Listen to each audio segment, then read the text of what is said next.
Kasus kematian Dante putra Tamara Tiasmara dan Angger Dimas menarik perhatian publik. Satu pakar hukum yakni Khairul Huda juga ikut menganalisa kematian Raden Andante Halif Pramudityo alias Dante itu. Dia menyebut ada dugaan kesengajaan yang dilakukan oleh tersangka, Yuda Arfandi pada insiden kematian Dante.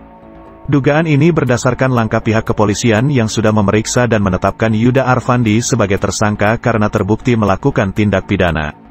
Memang sejauh ini langkah-langkah yang dilakukan pihak penyidik saya kira sudah tepat, kata Khairul Huda di kawasan Pamulang, Tangerang Selatan, Rabu, tanggal 21 Februari tahun 2024 malam. Khairul Huda kemudian menerangkan melalui proses penyidikan telah ditemukan beberapa aspek dugaan tindak pidana yang menyebabkan seseorang meninggal karena disengaja. Untuk memastikan kepastian aspek tindak pidana, terutama yang saya kira paling kuat adalah kesengajaan. Menyebabkan orang mati paling tidak ia jadi pembunuhan atau kelalaian yang menyebabkan meninggal dunia, ujarnya. Salah satunya dari hasil rekaman CCTV meninggalnya Dante saat dibenamkan oleh Yuda Arfandi, begitupun ditemukannya tanaman air yang berada dalam tubuh putra Tamara Tiasmara saat dilakukan autopsi beberapa waktu lalu. Dengan demikian adanya kolerasi dari peristiwa yang terekam CCTV dari hasil pemeriksaan korban saat dilakukan ekshumasi. Yang saya dengar dari media memang ada semacam tumbuhan ataupun benda-benda yang biasa berada di dalam air yang ada dalam tubuh korban, sehingga bisa disimpulkan sebab kematiannya tenggelam. Kematian yang disebabkan karena tenggelam, urainya. Namun dalam hal ini Yuda Arfandi dianggap melakukan kesengajaan dengan membenamkan Dante berdasarkan hasil rekaman CCTV. Bukan adanya kecelakaan, melainkan mantan kekasih Tamara Tiasmara dengan sengaja membenamkan tubuh korban. Di mana tersangka melakukan kelalaian atas kemampuan fisik dari korbannya. Sebelumnya Yuda Arfandi berdalih untuk melatih pernapasan Dante dengan cara dibenamkan. Ini yang terkolerasi dengan gambaran CCTV, yang menunjukkan tenggelamnya bukan karena sebab-sebab yang masuk kategori eksiden tapi sesuatu hal yang sengaja, ungkap Khairul. Ataupun paling tidak suatu bentuk suatu cara memaksa tubuh orang secara berlebihan sehingga di luar dalam kemampuan tubuhnya, dan ini masuk kategori kelalaian, lanjutnya. Kemudian menurut Khairul Huda langkah kepolisian dalam hal ini bergerak cepat atas kasus kematian Dante dinilai sudah tepat. Jadi kalau dalam pandangan saya apa yang dilakukan oleh pihak kepolisian tepat sejauh ini, tandasnya. Benarkah ada pembunuhan berencana? Apakah kasus kematian Dante karena adanya dugaan pembunuh berencana? Khairul Huda memastikan dalam hukum pidana tidak ada yang namanya pembunuhan berencana, melainkan pembunuhan yang dipikir-pikir.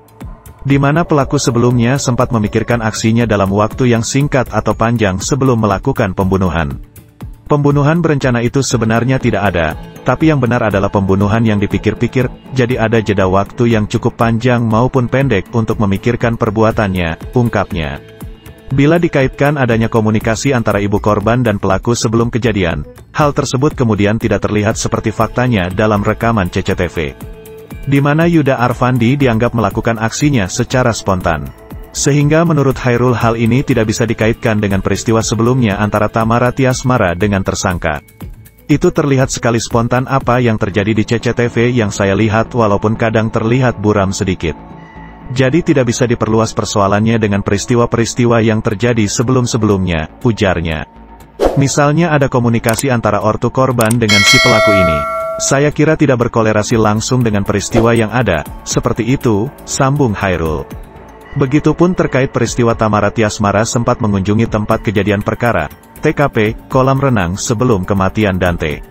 Hal ini adanya kemungkinan kebiasaan Tamara akan kepedulian sang putra saat beraktivitas. Itu biasanya bentuk dari proteksi seseorang dan itu suatu hal yang tidak spontan selagi masih bisa dibuktikan bahwa itu kebiasaannya dia, saya kira tidak ada hubungannya dengan peristiwa ini, kata Khairul. Dengan demikian, Yuda dinilai telah melampaui kebijakan yang diberikan oleh Tamara Tiasmara ketika ia meminta mantan kekasihnya itu menunggu kehadirannya sebelum mengajak Dante berenang. Daya baca itu sempat kalau mau ke kolam renang tunggu saya, Tamara, dulu. Itu kan menunjukkan sesuatu yang kalau si tersangka ini telah melampaui apa yang kemudian menjadi kebijakan atau ketentuan ibu korban. Jadi tanggung jawab pribadi dia pada kejadian itu sempat terjadi, tandasnya. Setelah Yuda Arfandi, pacar Tamara Tiasmara yang ditetapkan sebagai tersangka, penyelidikan kasus Dante yang tenggelam di kolam renang di Jakarta Timur masih berlangsung. Ada banyak spekulasi yang beredar di kalangan masyarakat sampai persoalan motif pencairan asuransi. Setelah Detikcom menelusuri, jawaban dari isu liar mengenai asuransi atas nama Raden Andante Khalif Pramudityo alias Dante terbukti tak pernah ada asuransi atas namanya. Mantan agen asuransi, Zeswan hanya menyebutkan ada nama Tamara Tiasmara untuk asuransi kesehatan. Sayangnya sudah mati sejak Desember tahun 2022.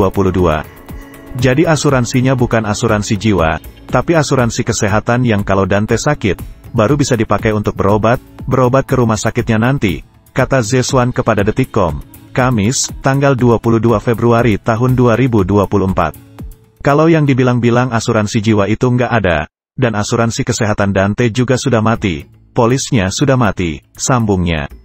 Buntut dari asuransi kesehatan Dante yang sudah tidak bisa dipakai lagi, Tamara Tiasmara harus mengeluarkan 21 juta rupiah untuk biaya pengobatan Dante pada 2023. Nah pas kemarin 2023 itu sempat ada sakit ya, masuk ke rumah sakit juga itu sendiri bayar sendiri pakai uang pribadi seharga 21 juta karena memang asuransi sudah tidak bisa dipakai lagi, tutur Zeswan. Bahkan, menurut pihak asuransi Tamara Tiasmara yang membuat asuransi jiwa untuk dirinya sendiri dengan nominal besar. Malah yang bikin asuransi jiwa itu Tamara sendiri yang membuat asuransi yang besar untuk Dante, beber Zeswan. Namun, asuransi jiwa Tamara Tiasmara juga tidak diteruskan dengan alasan pribadi. Dia pun meminta agar netizen tidak membicarakan soal isu asuransi Dante yang kini menjadi bola liar, tak berkesudahan. Mohon juga netizen untuk supaya giring opininya udah ke ini aja fokus ke kasusnya, harapnya. Akibat kejadian tersebut, Yuda Arfandi dijerat pasal 76C Junto pasal 80 Undang-Undang Nomor 35 Tahun 2014 tentang UUD Perlindungan Anak pasal 340 KUHP tentang pembunuhan berencana, pasal 338 KUHP tentang pembunuhan dalam bentuk biasa, dan pasal 359 tentang kelalaian yang menyebabkan kematian.